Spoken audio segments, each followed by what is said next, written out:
Okay, practice. Let's start a lesson today on how to format table number 2 of the groundwater monitoring tables. Here, just let me open up my YMail, in which I have emailed a few files to you. If you could please just open these files up, have a look. This may take a few seconds. Feel free to pause the video as you feel this. Here's the file. Now, of course, the text is quite slanted on an angle, so we want to upright this, but you can see everything's there. There's 2 different pages. Okay, so we're just going to go up to View, and then in View, you'll see Rotate View, and you see Rotate Counterclockwise. Just click on that with the left button, and it brings the text nice into a form you can read. Now, if we look at this table here, we see the perpetual, we see the number site. We can see there's another on the other side, perpetual, the set of numbers. Now, that number set there is very important, the 2 I'm showing. Those are the unique identifiers for an area, which there is in Canada. Then you see June 5th, and then you see perpetual site. So let's just make this larger so you can see it better. Okay, again, we see perpetual, 10 of 20, 0, 85, 22. And then we go down, we see the area in black. Now, the area in black is the area that's really important to us today. This has the data that we are going to enter into a table. Now, if you look, you see ID, and then you see 1, or you see 2, 1, 3. These are the wells, well 2, well 1, well 3. It's important to know they aren't always in order. They're usually recorded in the order people arrive at them. Okay, so let's continue on here. Let's open up the other file I sent you, the Excel file. Now you can see this says Table 1 Monitoring Well Summary, and it has other things you can see underneath. You can see field parameters. I'll just move this out of the way. So well summary. So let's go to the field parameters tab at the bottom. Okay, just click on that, and that brings up a nice another table. Say Table 2 Field Screening Results, and you can go down and you can see all that is there. Now it's very important you use this table because it's already set up in a specific way to see the data. So let's enter the company name here. So underneath Table 2 Field Screening Results, we're going to enter the company name. Now it said perpetual on the other file. So the name of this company, we want the full name, is actual Perpetual Energy Operating, and it's Corp, as you can see. And then underneath that, what we're going to do is we're going to write in the unique location identifier. This is really important to get right. And now see, here we are, and we have it written as 19, and it's actually number 22. So I've actually made a mistake on this one. It should be 22.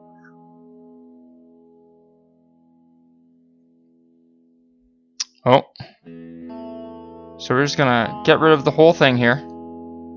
Yeah, there we go. We're gonna go 10 of 20 of 085.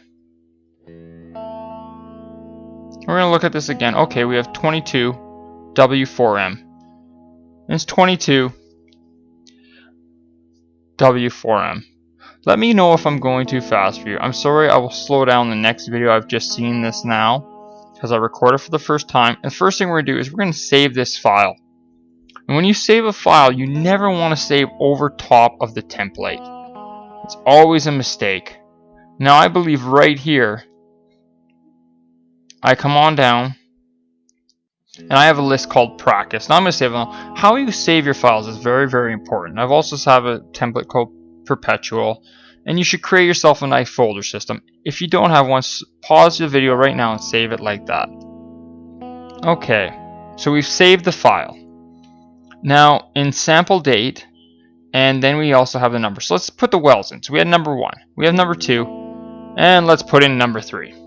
That's always why we want the monitoring well 1, 2, 3. First thing we want to identify. Now let's look at what we have. Okay. June 5th. Now this is going to be the date of the current year. So we know what just happened. So this date order is in day, month, year. So it's the 5th day of June, the 6th month of 2013. And there we go. Now what we want to do is we want to copy and paste this onto each other thing. So just left click, then right click, select copy, and then left click, right click, and then you want to hit the values paste option. This is important because it's just going to give you a value. Boom, there you go. And you know they were all taken on the same day in this case. So again, we want to copy and paste. So it's still on copy, so we're going to paste with the value option, and that looks excellent. Now let's start entering the temperature. Now we notice it's in degrees Celsius. This is important because we don't have temperature, we just have the little symbol degrees Celsius across the top. So if we go to degrees Celsius and we look at number 1, we see the number 2.26. Now let's enter that number, 2.26. And what we'll notice is the 6 is gone and it's been turned into a 3. Let's not worry about that for a second. We'll come back to it in a minute. Okay, now we're going to move on to number 2. And you see we have under the temperature in number 2, we have 5.71 if you put them together. Okay, so we're just going to go back and we'll enter this into our Excel sheet. Now under number 2, temperature, 5.71. And again, the 1 is dropped off. We'll fix this in a second, don't worry. Okay. Now we enter 5.00 because that's number 3 you see on the last table. Now they're all like this. So now let's left click, highlight them, and drag it down while holding the left mouse button. And then you'll see up top there where I have the mouse cursor, you can see I can either add or subtract decimal places with this. So I can put a whole bunch of decimal places or I can take away. Now there was 2 decimal places when it was wrote down, so we want 2 decimal places here. So there we go. Looks nice. Now let's enter the pH. And if we notice there's pH across the top, it goes ID, temperature, microsiemens, TDS, DO, pH. Now this is important, okay? So the pH for number 1 is 7.37. Now if we look at the pH for number 2, and then we go pH, you'll see 7.47. So now we want to write this underneath the number 2 in the pH. And that looks good. Okay, and now let's write number 3 under the pH, and we see 7.66. So let's go up to our cell, left click on the cell, and 7.66. Oh, excellent. And now we want microsiemens here. Now this is the EC, the electrical conductivity. You notice it's in microsiemens. So if we see microsiemens in the second column here, and you can see for number 1, it was 3.57. Oh, and it truncated again, but let's not worry about that again. Now let's look at number 2. Now number 2 under microsiemens, we see 361. So let's write that in. 361. Okay, and it comes down as a 4. Notice I'm making a mistake here. I'm typing in 3.61. I'll come back and fix this in a second. But see, mistakes can happen to anyone, because I made the mistake. Now I haven't. And that's why I have 236. Now I'm trying to now when I highlight this and I change the decimal place, it always adds just 1 decimal place so that they're all even after. Now I realize I see my mistake. Oh, wait a second. I'm going to correct it, but that's still wrong. Now I'm realizing my mistake. Okay. Now I'm going to go back. And I'm going to go to see the other table. Now I look at a Microsoft, I see 357 under 1. Okay, here we go. Let's put 357 in. Yes. Oh, no way, I'm going to come to number 2 first. So I put 367, then I put under there, and then on number 1 I look. I see 357, so okay, I've put it in. I'm going to put it in now. Then when it comes to number 3, I look here, I see 336, and I'm going to put that in.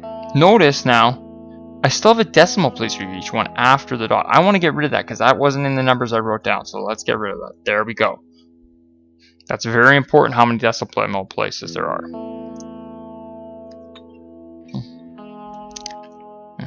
Okay, now we're going to go to do DO. And you can see the DO column here. I have 1 under the DO. Let's put number 1 in.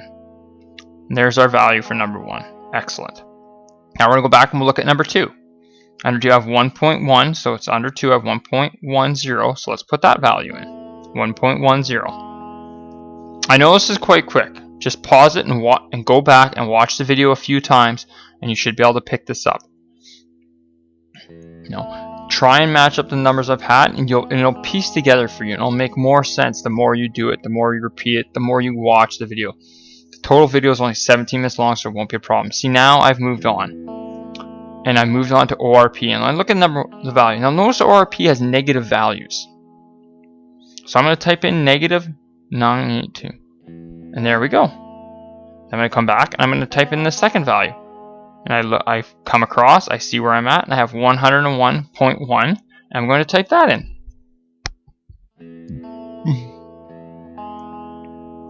Now you notice that I've ordered the wells in 1, 2, 3. This is very important to do. Okay? Because ordering the wells is a sign of professionalism. You want to look as professional as you can on this. Minor details of editing are very, very important. So let's do the TDS here. That's total dissolved solids. Okay, so under number 1, TDS, we have 0.405. We're going to enter that up under number 1. Boop, there we go. Oh, and it truncated off at 0. Again, let's not worry about the end because we can do them all at once, and it's much faster to do them all at once. Let's do number 2, 0.376. Okay, and in it goes. Excellent. And we'll go down to number 3, and we do 0.353.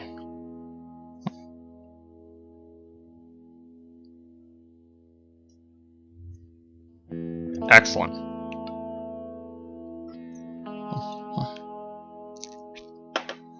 And there we go. Now we can see all the tables are looking decent, but we still have a lot of blank spaces or some writing in red. We want everything in black. So let's left click in the left corner and drag it across, holding the left mouse button, and come up top here where the A is. Try to follow my mouse cursor, slow it down, rewrite if you have to, and select the black, and everything's black. That's excellent. And it looks good, but we still have all this space, stuff we're not using. So let's left click where we have blank lines and come down to delete, select entire row and delete. And do it again for each one of these blank rows. Okay, delete. Left, delete. Okay. Beautiful. Let's drag this right down to all the rows there that are gone. And now we go delete. Okay, and here's our table left. This is it. That's the entire table now. There's still some formatting issues, but it looks much nicer. Now, it's time to finish up and do the professional touches. Oh, I clicked too far. Now I want to left click on with a box of 1, drag it across, of course, holding that mouse right across. And see, I've highlighted that whole area where I entered items in. Now I'm going to go up to here. You can see. I'm going to click on that little arrow beside. And I see borders. Go right down to more borders. That's what you want. And now we'll see I have borders all the way around the outside. And these are the double line borders. And I want to click that bottom right double line border and put another one on the bottom right. Excellent. And I want to put 2 single lines through center. They're on the bottom left. I put 1 through each center, and there we go. A great professional looking table. And the most important thing to do again, of course, is save this table. And how you save is very important so you can keep track of everything, because you're going to have to come back to this file in the future. We'll turn this into a PDF. We'll add more tables. You see there's a whole list of tables across the bottom there of tabs. And the naming on this is still 100.0. You know, that's not good because that's the template. We want this to look very, very professional. So first of all, let's get rid of this copy half. We don't need that. Okay. The 100 dot, we don't need that either. You can get rid of that because this isn't a well, it's actually an area. Here we go. This is all to do with oil wells. As a matter of fact, and now we're going to write in our identifying area. Let's write this in. So it's 10. Yeah, write it on in there. Let's go back. Show you how to get there. So I'm going to go into documents. Then I'm going to get into practice. I have a section just for you set out. Then I'm going, I don't have a name for this folder, so I'm going to create a new folder. And this folder is going to be called 10-20-085-22W4M is what it should be called. So I'm looking around.